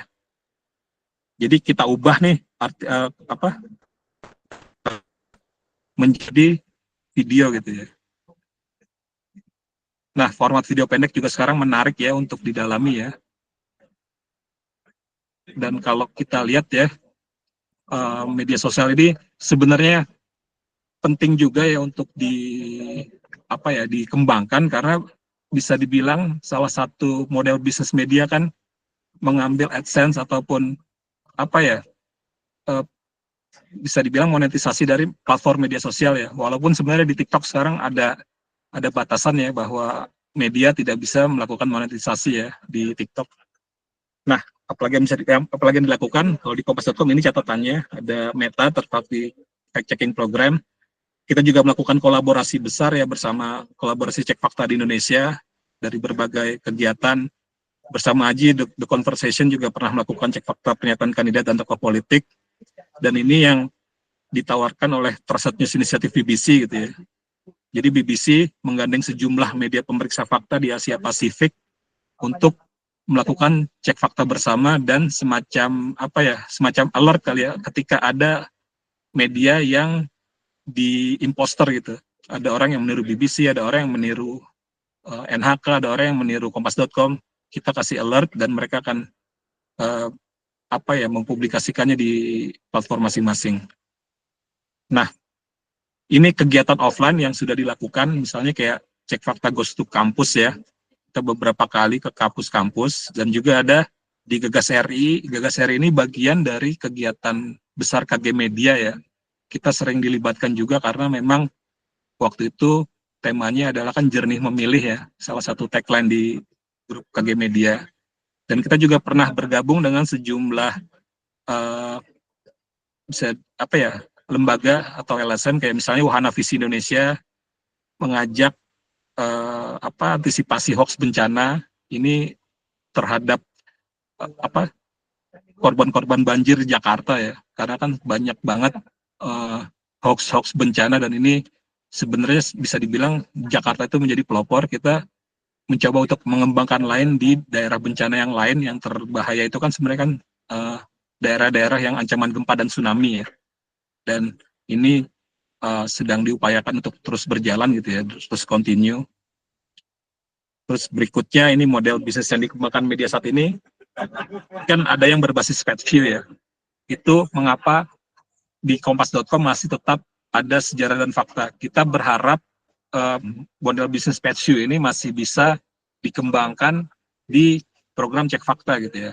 Jadi selama ini kan orang mengaitkan hoax, cek fakta itu dengan hoax, dengan kabar bohong dan segala macamnya, yang seolah-olah tuh kayaknya itu monoton gitu ya. Tapi kita berusaha menjaga agar ya secara keterbaca tetap menarik lah, karena kan model bisnis spesies juga masih dikembangkan media saat ini. Dan yang kemudian yang kedua, monetisasi konten yang kayak tadi, makanya kita ubah artikel di Bangki ke dalam bentuk video, dan ini sejumlah media cek fakta juga banyak yang melakukannya juga ya, karena kan ini juga salah satu upaya untuk mendapatkan ya bisa dibilang model bisnis yang klasik lah. Nah, ini yang berbasis riset menarik ya. Kalau kita lihat kan sebenarnya banyak banget pendanaan dari riset-riset cek fakta ya. Kita berusaha mengembangkan ini juga, cuma ya saat ini memang kalau kita lihat untuk mengembangkan riset, kendala memang SDM ya. Cuma ini bisa dipikirkan gimana caranya bisa mengembangkan program ke situ. Terus yang menarik lagi adalah berbasis komunitas. Ini karena kita bisa melihat komunitas yang bisa dibilang niche lah. Kayak misalnya ketika ada hoax kesehatan, komunitas apa yang bisa disasar gitu ya. Ketika ada hoax mengenai phishing bank gitu ya, atau terkait AI, komunitas apa yang bisa diajak kerjasama. Ini masih bisa dipikirkan gitu ya, untuk dikembangkan, untuk dimonetisasi. Terus juga yang berbasis event. Kita berusaha mengembangkan acara apa sih yang bisa dikembangkan dari program cek fakta, tapi dalam sebuah acara gitu. Aku rasa masih banyak ini yang masih banyak celah gitu ya, dan ini memang membutuhkan kreativitas kita gitu ya, dan juga perlu menambah wawasan dari apa yang dilakukan pemeriksa fakta, nggak cuma di Indonesia tapi juga di belahan dunia lain kan. Banyak hal-hal menarik yang dilakukan. Kalau teman-teman ada yang pernah ikut Trusted Media Summit gitu ya, tahun lalu di Singapura, ada banyak ide-ide yang menarik, kayak misalnya camping dengan dokter untuk membedah hoax vaksin. Wah, itu menarik banget gitu ya. Ini atau juga inspirasi dari lembaga lain. Kompas.com sadar gitu ya, masih banyak kekurangan, makanya kita melihat ada sejumlah kelebihan dari lembaga lain yang memang perlu diintip lah untuk ditiru gimana caranya kita bisa ikut mengembangkan juga. Kayak Mavindo itu bagus banget untuk pengembangan komunitasnya, juga riset-riset cek faktanya bagus gitu ya. Kalau Liputan 6 itu tadi memang entah kenapa saya selalu merasa ini gimana sih Liputan 6, cara apa yang dilakukan hingga selalu bisa nembus dapat grant gitu ya. Tapi ya Mbak Alin tadi sudah menjelaskan gitu ya apa yang dilakukan. Terus juga kalau Tempo jejaringnya kuat banget hingga banyak kegiatan yang dilakukan ya. Terus kalau di beberapa ide di Trust Media Summit waktu itu adalah ketika di Filipina ada yang menggandeng konten kreator untuk pengembangan program cek fakta. Ini dia bisa dapat sponsorship dari ini ya, dari pihak ketiga ya. Terus ada juga yang membuat hackathon gitu ya, itu menarik juga ya. untuk games cek fakta seperti apa yang bisa dilakukan, atau yang di India juga mengandeng dokter untuk bikin bootcamp disinformasi COVID-19. Ini beberapa catatan sih yang aku catat dari Transmedia Summit 2023, dan ya bisa dibilang menggelitik lah apakah kita bisa melakukannya di sini. Ya itu catatannya sih satu sih, kita perlu kembangkan kreativitas untuk program cek fakta. Apa sih yang bisa kita lakukan, dan lagi-lagi memang yang terpenting itu adalah kolaborasi ya, dan kita bersyukur karena Indonesia kita punya iklim kolaborasi yang cukup kuat ya. Ada beberapa negara juga kayaknya berusaha untuk meniru sih apa yang dilakukan Indonesia. Dan sebenarnya kalau tadi memang untuk beberapa lembaga cek fakta saat ini sangat terbantu dengan kehadiran kita gitu ya, atau keanggotaan kita di IFCN. Cuma ini sebagai catatan juga buat teman-teman bahwa di Malaysia, ini koreksi ya kalau salah ya, tapi kayaknya mungkin tidak ada ya yang masuk sebagai anggota IFCN tapi tetap punya banyak kegiatan cek fakta yang ya bisa dibilang berkelanjutan. Nah, berikutnya sih lebih enak memang kita kembangkan diskusi ya. Untuk kita aku kembalikan lagi ke Mbak Rini ya. Makasih Mbak Rini. Oke, terima kasih Mas Bayu Galih. Aku baru tahu loh, kupikir media daerah aja nih yang selama ini selalu melihat misalkan media nasional, ini kenapa Liputan 6 dapat grade, Kompas dapat, Tempo dapat. Ternyata media nasional sana juga saling mengintip ya. Iya. Jadi Kompas sama Liputan 6 saling mengintip. Oke, baik teman-teman, kita punya waktu sekitar 45 menit, kita buka untuk sesi diskusi. Silakan yang ingin mengajukan pertanyaan atau memberi komentar ataupun memberikan insight lain boleh angkat tangan ataupun open mic, atau jika tulis di kolom komentar juga boleh. Silakan. Oke. Ini ada pertanyaan. Oh, sebentar. Oh, belum. Ya, sambil menunggu pertanyaan dari teman-teman, mungkin ini ada beberapa catatan saya yang ingin saya perdalam untuk kedua narasumber. Yang pertama buat Mbak Elin. Jadi silakan ya teman-teman yang ingin bertanya boleh raise hand, kemudian atau boleh tulis di kolom komentar atau langsung open mic ya. Yang ingin saya perdalam Mbak Elin, untuk bergabung ke IFCN, apakah persyaratannya itu, karena kayak kami juga pernah ya untuk join ke sana, tapi memang kok persyaratannya agak berat. Nah mungkin ini teman-teman juga ingin tahu lebih banyak. IFCN ini sebenarnya lembaga apa? Karena yang kita tahu untuk cek fakta biasanya selain pointer ya kalau nggak salah ya, itu adalah IFCN yang sering banget ngasih grant ataupun program-program. Nah ini untuk bergabung ke sana, apakah ada syarat-syarat khusus yang itu mungkin masih belum dipenuhi oleh teman-teman yang ada di daerah atau teman-teman media yang lain? Itu Mbak Elin. Kemudian kalau untuk Mas Bayu, mungkin yang ingin saya perdalam lagi adalah kalau di Kompas tadi kalau saya lihat bisnis untuk monetisasi di cek fakta itu ada ya, itu tadi ada berkisar pada soal page view, kemudian juga riset, komunitas, event, kemudian yang satu adalah monetisasi konten. Pertanyaannya untuk yang monetisasi konten, apakah ini juga bisa menggandeng institusi-institusi kayak pemerintahan maupun pihak swasta?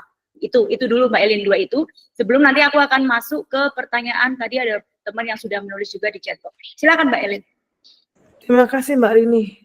Syarat IFCN, kalau dilihat dari dulu itu yang pertama kali masuk sebagai anggota IFCN itu adalah Tirto. Jadi waktu itu kami alhamdulillah yang kedua setelah Tirto. Jadi memang prosesnya tidak gampang karena untuk Liputan 6 sendiri kita sampai 3 kali pengajuan. Satu pengajuan ditolak, satu revisi ditolak juga. Kami harus mengajukan lagi, jadi 2 kali pengajuan, tapi 3 kali sebenarnya kita 3 kali pengajuan, 2 kali yang bayar sebenarnya waktu itu karena kayak bayar ini ya. Jadi memang susah sekali karena memang kita harus membuktikan bahwa kita komit ya, ada komitmen, kemudian kita harus membuktikan ada kanal cek fakta, diperiksa juga sama IFCN apakah benar ada kanalnya.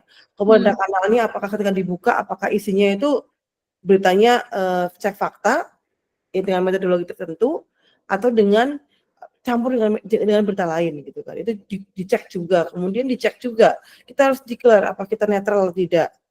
Kita juga harus declare apakah kita itu sumber pembiayaan kita dari mana aja. Itu harus di apa namanya?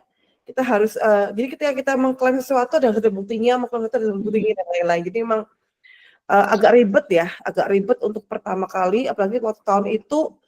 Dan kami juga sekali lagi bersyukur banget, memang benar kata Mas Bayu, kolaborasi di Indonesia itu luar biasa karena terus terang kami dibantu juga sama teman-teman TikTok. Minimal dari sisi informasi loh. Bingung kita kan isinya gimana atau gimana gitu kan. Waktu itu kami berdialog dengan teman-teman TikTok dan mereka juga open gitu untuk itu. Dan nextnya juga kami juga melakukan hal yang sama. Kami open ketika teman-teman ada yang ini gimana sih kalau gini membuktikan ini dan lain-lain, kita juga open di situ. Jadi memang untuk IFCN sendiri memang agak tricky dan sejauh ini masih 6 yang jadi anggota dan mereka memang belakangan agak membatasi karena memang terlalu banyak ya. Jadi agar kualitasnya terjaga dan juga pengawasannya lebih bagus, jadi memang agak dibatasi. By the way, pointer sama aja dengan IFCN sih Mbak. Jadi memang awalnya pointer. Jadi memang dan itu kebanyakan brandnya itu bukan brand yang kompetisi ya kalau dari IFCN ya. Mereka bekerjasama dengan Meta, dengan Google, dengan yang lainnya untuk kompetisi. Kemudian kalau untuk yang Meta itu juga mereka komplainnya, kita juga ada beberapa hal yang harus kita penuhi nih ya dari sisi Metanya juga, dan juga kita harus declare juga siapa yang bisa akses dashboard dan lain. Memang agak jelimet sih, tapi lama-lama sesuatu yang berat gitu, sesuatu yang membingungkan itu ketika kita konsisten jadi biasa gitu kan. Makanya konsistensi saya bilang one of the key kalau kita memang mau mengembangkan cek fakta gitu kan. Jadi memang dari situ kemudian kita terbiasa dan kemudian terbiasa juga untuk mengikuti aturan main yang berlaku tidak hanya di Indonesia tapi juga di internasional.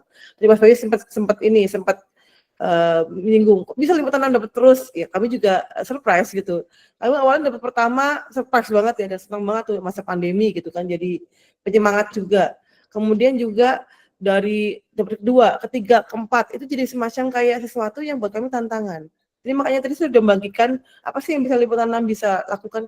Pertama konsistensi kita dalam melakukan cek fakta, konsistensi kita untuk membuat konten yang berbeda, konsistensi kita untuk menghasilkan hal baru dan inovasi, konsistensi kita untuk bekerja sama dengan pihak lain. Jadi tidak ada kerjasama yang terputus sekarang. Gitu. Kita bekerja sama dengan pihak A, B, C dari bertahun-tahun gitu kan. Dan juga konsistensi juga untuk melihat apa sih yang bisa kita lakukan. Jadi memang kalau di liputan 6 itu saya masih ingat tahun 2023 ketika kita ulang tahun itu kita bersepakat waktu itu almarhumah Mbak Irna Kristiawati, beliau kemudian kita bersepakat ya bahwa salah satu tagline liputan 6 adalah setiap ada fakta. Artinya meskipun sama dengan Kompas, sama dengan Tempo, sama dengan media yang lainnya, di liputan 6 itu kalau kita lihat siapa sih fact checker liputan 6? Kita cuma 3. Fact checker cuma 3 gitu kan. Mereka menggarap banyak hal. Jadi fact checker kita itu kerjanya nggak cuma ngedebar atau bikin berita pre-banking ya. Mereka jadi pembicara. Mereka ngisi acara dimanapun. Kita diundang sama Ibu RT aja datang loh Mbak untuk memberikan edukasi dan literasi. Mereka juga bikin video. Mereka konseptor juga. Jadi fact checker di liputan 6 itu luar biasa kerjaannya, repot gitu kan. Dan satu hal kenapa kita bisa melakukan itu semua adalah kita dengan tagline itu setiap ada fakta itu dicek di liputan 6, cek fakta bukan hanya kerjaannya orang cek fakta. Bukan hanya kegiatannya fact checker, bukan hanya kegiatannya teman-teman kanal cek fakta. Tapi di liputan 6, cek fakta adalah kegiatan kita semua. Kita nggak mungkin bikin konten kalau tidak ada kerjasama dari teman-teman cek fakta dengan teman-teman multimedia misalnya. Atau kita nggak bisa bikin sesuatu yang campaign kalau kita nggak kerjasama sama teman-teman sosmed. Itu kenapa kemudian kolaborasi juga bagian dari yang paling penting. Ya kemudian kenapa kami menang terus, yaitu kolaborasi, konsistensi, dan yang ketiga kreativitas. Itu sih. Itu Mbak. Oke. Mbak, boleh nyambung dikit. Itu kalau bergabung ke FCN ada urusannya juga nggak dengan verifikasi Dewan Pers dan lainnya gitu? Medianya harus syarat udah terverifikasi gitu. Yes. Jadi sebagai media kita harus diakui. Sebagai perusahaan media kita harus diakui. Artinya mungkin tidak hanya sekedar dari Dewan Pers, tapi juga ada akta penilaian perusahaan. Oke. Karena gini, ada beda ketika media itu kita kan media bisnis ya. Kita bisa bilang bahwa kita bukan bisnis, kita non profit organization. dengan NGO misalnya, Mavindo dan teman-teman yang lain. Ini profit, non profit gitu kan. Jadi memang untuk kita yang bagian dari industri media itu sendiri, syaratnya luar biasa banyak. Gitu. Lebih banyak mungkin dari teman-teman yang ini. Bahwa kita harus buktikan bahwa kita at least netral. Kalaupun kita nggak netral, kita harus buktikan bahwa kita juga dalam apapun afiliasi kita ke partai parpol atau tokoh tertentu, kita harus membuktikan bahwa itu kita tidak akan mengganggu. Itu juga harus ada buktinya, tidak hanya sekedar kita declare atau sudah kita mengakui hal tertentu. Itu sih Mbak. Oke, baik Mbak Elin, terima kasih. Sekali lagi saya mengingatkan teman-teman, boleh raise hand, open mic, ataupun tulis di kolom komentar jika ingin bertanya lebih lanjut. Sekarang ke Mas Bayu Gali. Pertanyaan tadi, monetisasi konten. Apakah ini juga memungkinkan dari pihak swasta ataupun institusi pemerintah bergabung dalam program-program tadi, cek fakta? Jadi begini sih, kalau di kompas.com ya, pertama kalau monetisasi konten kita kan masih cara yang klasik dalam arti pengembangan dari AdSense dan segala macamnya ya. Tapi masih memungkinkan dengan catatan begini. IFCN kan sangat mengawasi independensi konten kita ya. Ketika ada sebuah katakanlah lembaga Kominfo misalnya ingin mendukung kegiatan-kegiatan kita, itu bisa aja dilakukan ya. Tapi kalau di kompas.com mungkin jatuhnya akan lebih strategis Mbak, cara pengemasannya. Yang akan melakukannya adalah tim di kompas.com. Tapi tim cek fakta akan terlibat dalam bisa jadi kita yang tampil gitu ya, kita yang jadi kalau itu bisa dibilang misalnya kelas online, kita bisa jadi trainernya.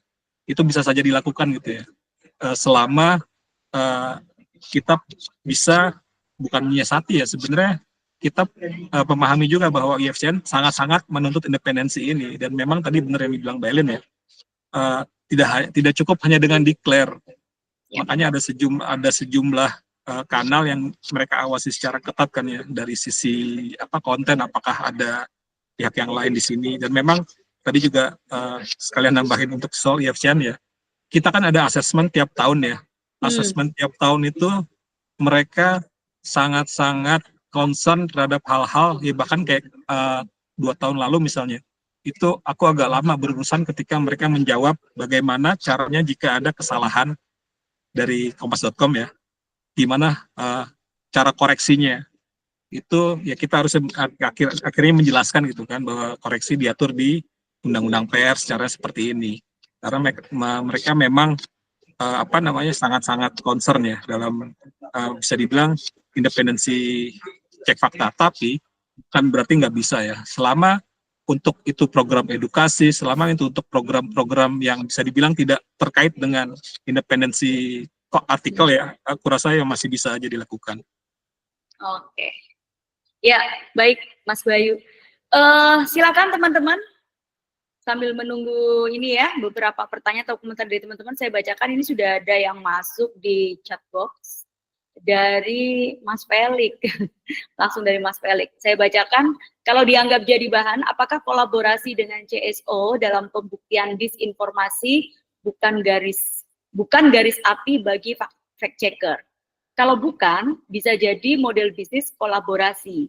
Mohon tanggapan Mbak Elin, sang jagoan cek fakta. Mungkin Mas Bayu juga nanggepin. Silakan Mbak Elin. Waduh, ini kerjasama dengan CSO ya? Iya. Oh, kita kalau nggak ada kerjasama itu kita nggak bisa ngapa-ngapain Mas Felix. Jadi memang kita itu, Liputan 6 itu kita sejak tahun 2019 itu kita sudah menggandeng publik. Kita punya komunitas. Dari komunitas itu kita bekerja sama dengan pihak lain, universitas, dengan CSO dan lain, banyak sekali teman-teman kita yang itu sebenarnya kekuatan juga backbone-nya Liputan 6 adalah kolaborasi itu sebenarnya. Jadi memang nggak masalah juga gitu. Kita juga berapa kali pernah kerjasama untuk grant ya dengan beberapa CSO juga nggak masalah. Jadi memang sebenarnya justru itu yang mungkin jadi peluang kita sih. Jadi bagaimana menguatkan kita, karena kan sekali lagi kita nggak bisa sendirian. Sama ketika Liputan 6 bekerjasama dengan cekfakta.com gitu. Karena kita sadar, dan semua yang bekerjasama dengan cekfakta.com semua sadar bahwa kalau kelawan hoax kita sendirian ya kalah gitu loh. Sama ketika kita juga ketika kita di media itu kita juga harus bekerja sama agar lebih kuat lagi, karena nggak mungkin kalau nggak dilakukan dengan teman-teman gitu loh. Jadi kerjasama itu sekali lagi, kolaborasi itu sekali lagi adalah backbone dari apa yang kita lakukan, dan kolaborasi itu juga memungkinkan kita melakukan banyak hal yang awalnya kita anggap gak mungkin gitu. Itu sih Mas Felix. Jadi itu kita disarankan gitu. Oke, baik. Ke Mas Bayu Gali, ini pertanyaan Mas Felix yang lain nih. Jadi Mas Felix borong pertanyaan yang pertama nih. Kolaborasi dengan pihak CSO menjadi sangat menarik. Banyak CSO punya data dan informasi terkait isu tertentu. Bisakah Cek Fakta memainkan peran kunci sebagai pembuka hoax yang disampaikan pejabat publik? Misalnya pejabat Kemenaker yang bilang tidak pernah ada TKI atau tenaga kerja Indonesia yang bekerja di TIR di bawah Indonesia. Apakah ini bahan cek fakta bisa jadi bahan cek fakta juga? Ya. Gimana, Ya, Mas Bayu? Ini sebenarnya yang dibilang Mbak Elin itu sangat-sangat benar ya Mbak ya. Cek fakta itu memang butuh kolaborasi besar ya. Jadi bukan hanya 1-2 media atau 3 media aja, tapi juga membutuhkan banyak bantuan banyak pihak. Kalau CSO apalagi selama ini kan yang punya data kan CSO ya, karena CSO itu sangat-sangat concern dengan isu-isu yang bisa dibilang sifatnya lebih niche lah. Kalau ICW punya data korupsi kan jelas ya.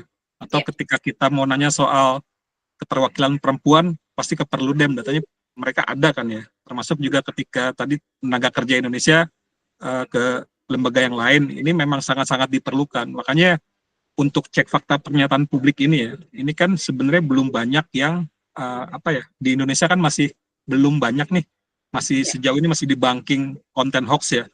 Kurasa ini jadi celah yang sangat apik buat dikembangkan di kedepannya gitu ya. Dulu kita pernah mencoba ya ketika Pilpres ya dengan Aji dengan The Conversation. The Conversation kan menghadirkan sejumlah panelis yang memang akademisi ya. Tapi kalau dipikir-pikir juga akhirnya kita melibatkan CSO karena apa? CSO yang selama ini concern untuk mencari data gitu ya. Karena memang mereka bergelut di bidang-bidang yang sifatnya khusus gitu. Aku rasa nggak ada masalah sih. Dan kalau garis api sebenarnya lebih ke bisnis ya. Kalau dengan CSO kan lebih ke kerjasama kolaborasi ya, bukan ke terkait bisnis ya. Toh kita punya misi yang bersama gitu kan, yang bisa kita lakukan sama-sama. Jadi bukan bukan transaksi kita dapat apa nih, lo dapat apa nih gitu ya. Tapi kita melakukan apa yang bisa dilakukan bareng-bareng gitu. Ya. Oke, Mas Bayu. Baik, sambil nunggu yang lain, ini ada pertanyaan juga menarik, mungkin mewakili juga nih pertanyaan dari teman-teman yang belum mempunyai tim cek fakta. Idealnya, butuh berapa orang untuk membangun tim cek fakta? Mungkin dari Mbak Elin dulu, baru nanti ke Mas Bayu. Silakan Mbak Elin. Idealnya memang ada orang khusus ya. Tapi untuk yang baru memulai, kita punya kolaborasi cekfakta.com. Cekfakta.com itu adalah komitmen kita bersama untuk pertama saling menguatkan dan saling berbagi. Jadi di situ ada konten-konten dari Liputan 6, konten-konten Kompas, konten-konten dari Tempo dan lain-lain. Jadi bisa dipakai juga buat teman-teman yang baru memulai untuk cek fakta. Tapi seiring waktu, karena saya yakin konsistensi adalah juga bagian yang sangat penting sebelum kita masuk ke tahapan yang lainnya seperti monetisasi dan lain-lain. Jadi sambil kita mengambil konten, tapi juga memperbaiki skill, menambah skill, kemudian melakukan sendiri program proses cek fakta di masing-masing newsroom. Karena gini sebenarnya, cek fakta itu juga kan ada pre-banking, ada di-banking gitu kan. Sebenarnya ini kalau kita lihat tren juga banyak berita-berita yang melokal gitu kan. Yeah. Teman-teman yang bisa melakukan cek fakta yang lebih melokal daripada teman-teman yang di Jakarta misalnya. Jadi kalau idealnya berapa tergantung kebutuhan, tergantung kemampuan. Tapi sekali lagi mungkin cara Liputan 6 bisa juga ditiru bahwa cek fakta itu bukan urusan 1 orang 2 orang. Tapi satu newsroom itu pun punya andil, punya peran, punya partisipasi bersama untuk membesarkan program cek fakta. Itu sih Mbak Rini. Jadi berapanya tergantung kebutuhan dan tergantung kemampuan. Di Liputan 6 aja kita cuma punya 3 fact checkers. Ada 1 managing editor, tapi jadi 1 data analis, tapi juga itu sebenarnya mereka juga mengerjakan hal yang lain gitu kan. Tapi yang benar-benar fokus itu 3 orang. Jadi memang itu, jadi sekali lagi tergantung kebutuhan, tapi yang jelas kalau kita sepakat bahwa cek fakta adalah hal yang penting bagi newsroom masing-masing, bagi media masing-masing, maka pekerjaan cek fakta saran saya tidak hanya dibebankan pada 1-2 orang, tapi kalau kita bicara soal program, itu berarti adalah komitmen dari media itu sendiri. Itu sih. Oke, baik. Di Mas Bayu bagaimana? Ya, sebenarnya kan kita selalu ingin lebih ya. Ketika ada 3, kita pengen 5 gitu ya. Karena banyak hal-hal yang bisa kita kembangkan. Dalam arti sebenarnya yang lebih terpenting kan jumlah sih, tapi kualitas fact checkernya. Aku tuh sebenarnya kaget ya dengan teman-teman fact checker di Kompas.com juga. 3 aja, tapi mereka bisa berkembang begitu cepat gitu ya. Dalam arti tidak hanya dalam soal di banking, tapi juga akhirnya ketika tampil gitu kan, bikin video di banking, mereka lama-lama jadi semakin apa ya, nggak kaku gitu ya, bisa makin enak gitu di layar. Dan itu sebenarnya kan perkembangan yang butuh jam terbang juga ya. Memang sebenarnya kalau kualitas aku rasa kita sebenarnya selalu pengen lebih, walaupun sebenarnya untuk saat ini Kompas.com dengan 3 orang kita bisa bilang merasa cukup lah, walaupun pengen bisa kalau bisa 5 gitu kan, buat lebih ngembangin divisi lain, entah itu medsos, entah itu riset dan lain-lainnya.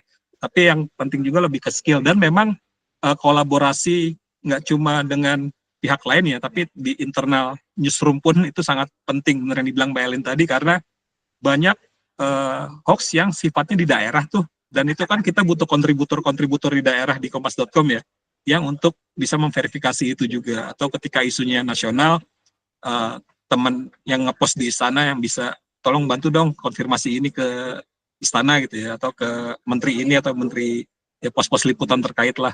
Memang sebenarnya kalau dibilang jumlah itu kita akan selalu merasa kurang sebenarnya Mbak, karena kita paham begitu banyak potensi yang bisa dikembangkan, tapi dengan adanya 5 reporter atau 3 reporter itu bisa berkembang banget lah. Yang dengan catatan yang penting sih peningkatan skill dan karakter-karakter yang emang orangnya kayaknya ini banget gitu ya, apa namanya, greget lah. Oke.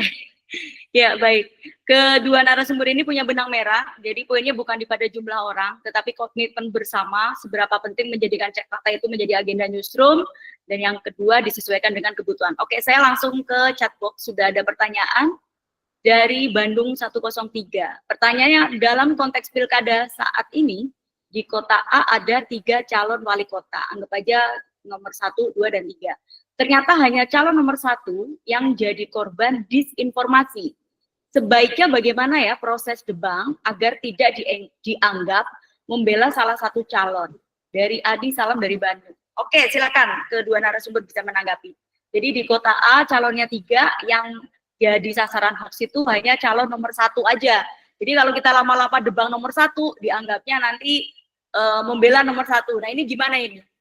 Cara yang lebih smoothnya gimana nih, Mbak Elin? Silakan. Jadi ini sebenarnya sih, kalau kita bilang pasangan nomor 1, 2, 3 jadi hoax, buktikan dulu ada nggak hoax yang beredar. Jadi jangan sampai nggak ada hoaxnya kita bikin cek faktanya gitu kan. Jadi memang itu sebenarnya salah satu hal yang ini apa namanya yang harus dilakukan adalah apakah hal tersebut memang jadi perhatian masyarakat dan memang ada kepentingan publik di situ gitu kan. Jadi memang kadang-kadang gini, kalau misalnya 1, 2, 3 yang satu kena korban hoax gitu ya kita taat pada apa yang beredar di luar gitu. Jadi kalau misalnya memang yang beredar di luar dan terbukti di masyarakat beredar itu kemudian pasangan tertentu ya kita akan debang gitu. Karena kita salah satu yang kenapa alasan kita memverifikasi A atau B adalah bahwa itu berita memang nyata tersebar di publik. Itu sih. Jadi memang kalau nggak ada berita yang tersebar atau hanya itu jangan cek fakta sesuatu yang baru katanya gitu kan. Jadi sama tadi kita inilah kenapa kemudian kita mendebang kayak misalnya bank, lowongan pekerjaan dan lain-lain. Itu adalah sesuatu yang beredar di publik. Apa kita tahu bahwa itu kemudian merugikan orang lain gitu kan. Dan kalau misalnya pun gini, misalnya perang antara A atau B, negara A dan negara B. Apapun yang menyerang mereka hoax, dan itu terbukti bersalah gitu. Itu patut kita verifikasi dan patut kita untuk sebarkan hasil verifikasinya. Jadi jangan dibuat-buat kemudian tiba-tiba aku cek fakta ini, tapi kita harus juga di dalam artikel kita juga apa namanya Dilampirkan bukti gitu ya bahwa itu atau berkembang. iya, atau mengapa kita memverifikasi ini karena ada berita A, B, C, D atau Iya. bukti apa gitu loh. Itu sih. Ada Oke. klaimnya lah. Ya, oke Mas Bayu. Nah yang diserang nomor 1 terus Mas gitu.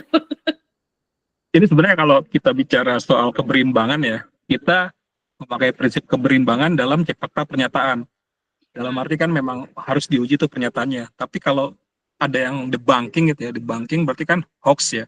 Itu ada banyak catatan, apakah ya pertama terkait kepentingan publik, terus yang kedua apakah reach-nya sudah sejauh apa gitu kan, apakah sudah lintas platform, dan yang ketiga apakah ini harmful atau bukan gitu ya. Aku rasa sih kalau memang itu memenuhi kriteria-kriteria untuk debunking ya gimana mau nggak mau harus kita bantah, walaupun mungkin dianggap menguntungkan salah satu calon.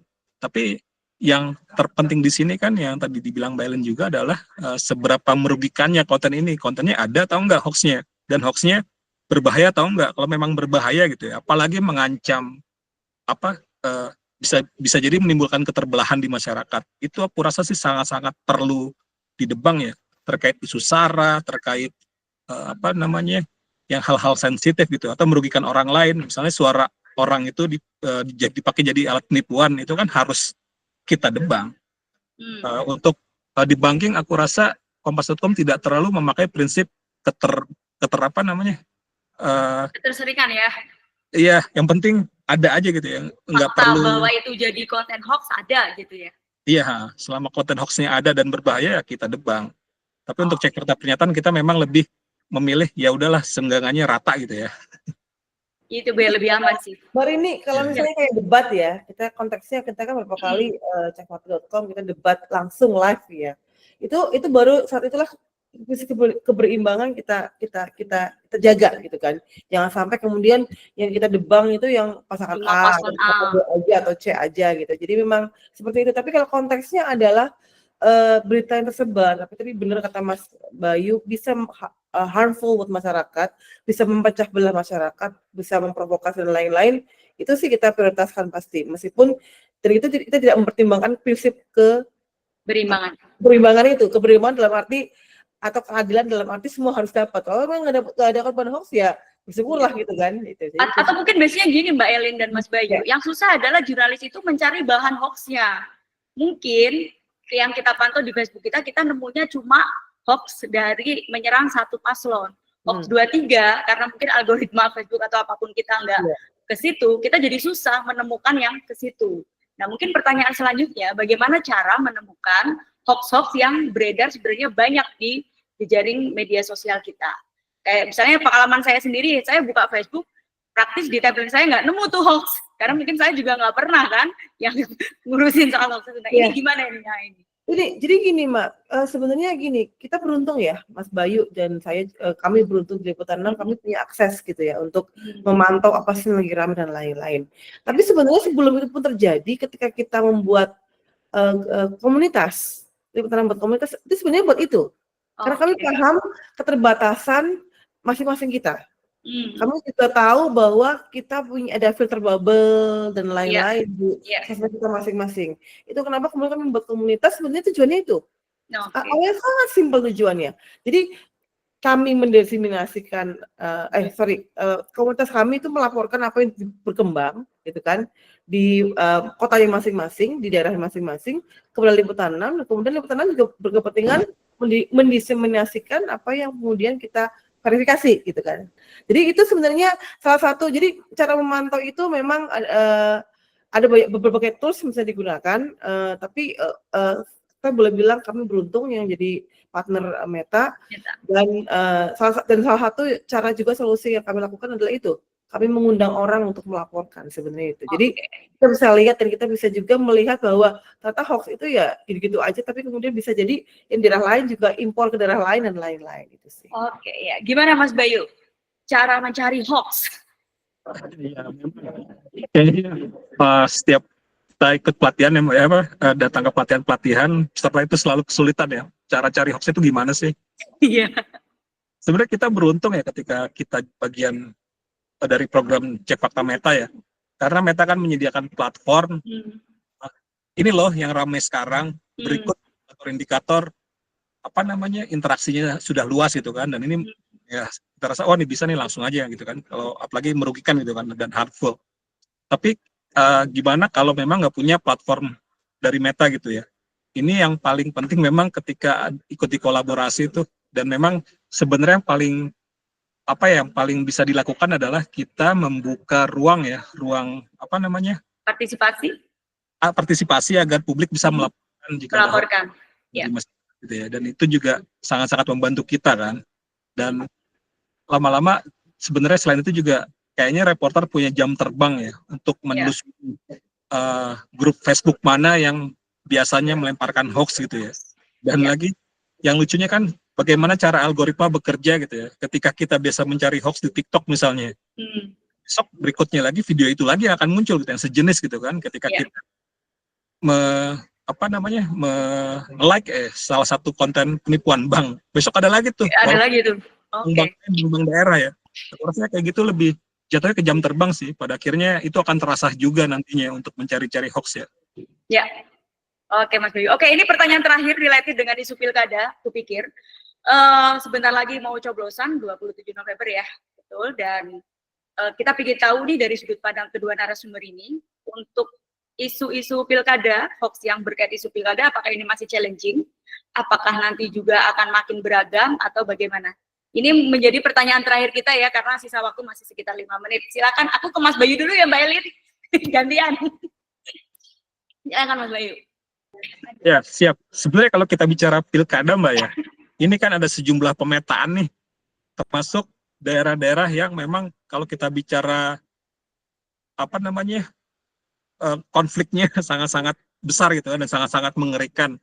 Kayak misalnya di Jakarta kan nggak terlalu ramai tuh, tapi ada pernyataan dari Mapolrekon yang perlu disimak gitu kan, karena ya kita memang harus, kita kayak sama-sama tahu ya bahwa dia kan bisa dibilang sangat-sangat bersifat teori konspiratif gitu ya, dan itu tetap kita jaga tuh. Dan misalnya kalau isu-isu kayak di Jawa Tengah itu kan isunya sangat-sangat keras ya, bahkan cenderung ke arah personal. Lagi-lagi kita lihat juga nih, hati-hati jangan sampai ruang privat itu kita masukin juga ya. Kalau masih challenging sih sangat-sangat challenging, karena kan kalau kita bicara peristiwanya juga bisa dibilang aneh-aneh ya. Ada kabar duka juga dari Maluku gitu kan, ada calon gubernur atau calon bupati ya yang meninggal kan karena meledak kapalnya. Itu kan memang sangat-sangat kita waspadai apakah ada hoax yang menyusul, dan itu kan kecurigaan pasti macam-macam ya Mbak ya. Itu kita intinya sih perlu kita antisipasi bagaimana caranya agar tidak menjadi konflik yang menimbulkan keterbelahan di masyarakat gitu ya. Tapi memang karena saya kan selama ini basisnya di Jakarta, dan Jakarta kayaknya nggak terlalu ramai ya. Nah ini kita juga butuh baca-baca berita daerah gitu kan, atau komunikasi juga dari kontributor di daerah, seberapa rawan sih di daerahnya masing-masing gitu ya. Karena kalau kita sudut pandangnya Jawa, nggak terlalu ini kayaknya ya, nggak terlalu ramai gitu ya. Bahkan kemarin debat pilkada aja Jawa Tengah sama Sumatera Utara kan nggak terlalu jadi perhatian masyarakat kan. Banten pun yang sebenarnya menarik gitu isu-isunya kan, tidak begitu menarik perhatian di media sosial gitu. Dan ini aku rasa masih relevan, sangat relevan, apalagi yang sifatnya itu bisa dibilang sensitif ya, untuk isu-isu sensitif ya, perlu diwaspadai bersama juga. Oke, baik. Sekarang ke Mbak Elin, silakan Mbak Elin. Ya, hampir sama sih kita yang dilakukan oleh Mas Bayu dan Kompas, tapi juga yang kita sedang lakukan di pilkada ini kan kadang-kadang isu pilkada itu tidak sampai ke sosmed gitu kan, beberapa klaim dan lain-lain. Yang kita lakukan untuk pilkada kali ini agak berbeda, jadi kita lebih ke ini Mbak, edukasi dan pre-banking. Jadi seperti halnya misalnya soal kota kosong itu apa sih, gitu kan. Kemudian soal ini apa sih gitu. Jadi kita untuk virtual class kita jelang pilkada, saat pilkada, dan mungkin setelah pilkada itu kita akan fokus ke pre-banking. Pre-banking dengan menghadirkan ahli-ahli, misalnya Perludem atau KPU dari Bawaslu, soal ini loh tata cara apa namanya, kalau misalnya sengketa bagaimana, kemudian begini loh cara main aturan main pilkada bagaimana. Karena hal yang sederhana seperti aturan main pilkada gitu misalnya, atau ketika ada dispute mau kemana aja dan lain-lain itu aja orang belum banyak yang tahu atau lupa gitu kan. Jadi memang kita itu yang sedang kita lakukan. Dan untuk hoax seputar pilkada sendiri kita memang nggak terlalu banyak ya Mas Bayu ya kalau nggak salah ya, ada tapi tidak terlalu seperti pemilu Ekstrim misalnya. 2019 kemarin. Ya, atau pemilu pun juga 2024 agak Nggak. turun ya. Ya, Jadi ya. mungkin Tapi gimmick aja, gimmicknya yang heboh.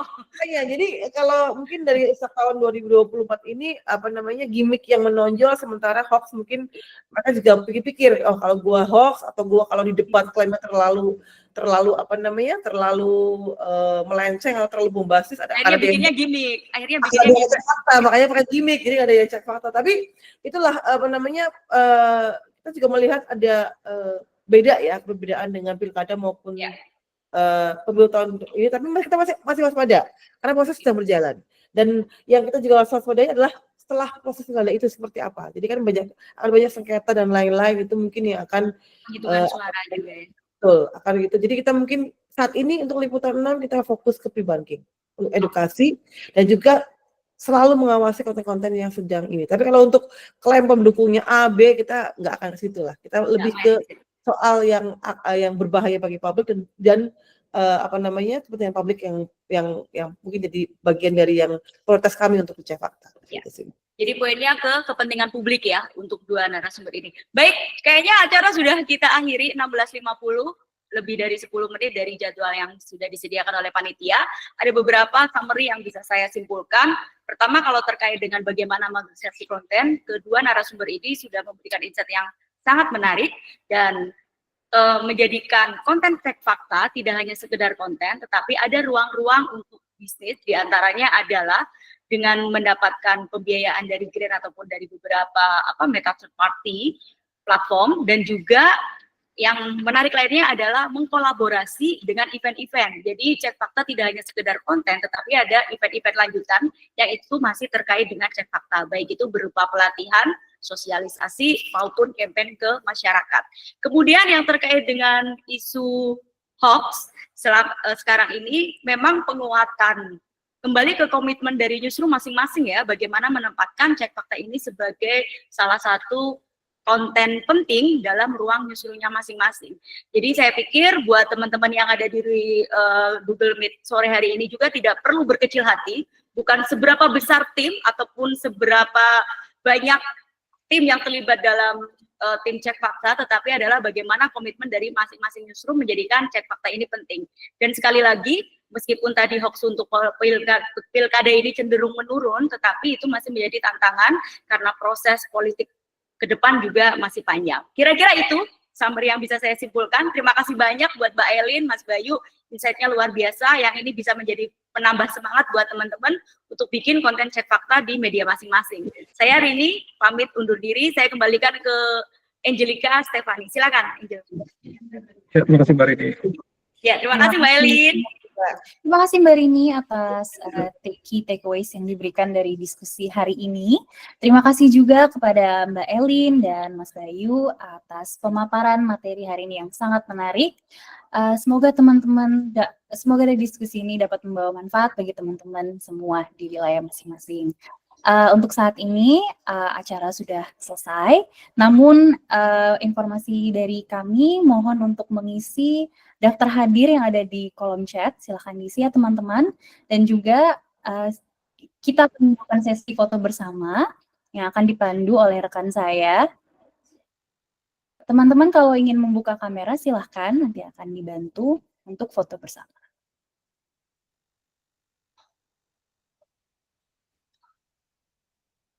Mohon ditunggu sebentar.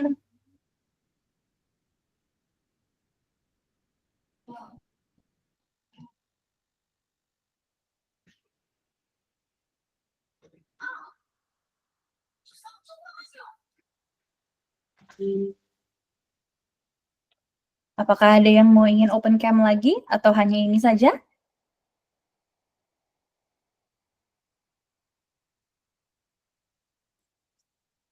Oke. Oke, baik admin boleh dibantu hitungkan? Boleh. Ayo Mas, Mbak, ada yang mau open cam lagi? Masih ditunggu? Kalau sudah, saya foto ya. 1, 2, 3. Tahan. Oke. Terima Sudah. kasih semua. Terima kasih. Terima kasih. Terima kasih semua Kak Eli. Terima kasih. Terima kasih semuanya. Sampai jumpa. Ya, terima kasih semua. Sampai Thank you. jumpa. Semuanya. Terima kasih. Sehat-sehat semua. Makasih banyak ya Kak. Izin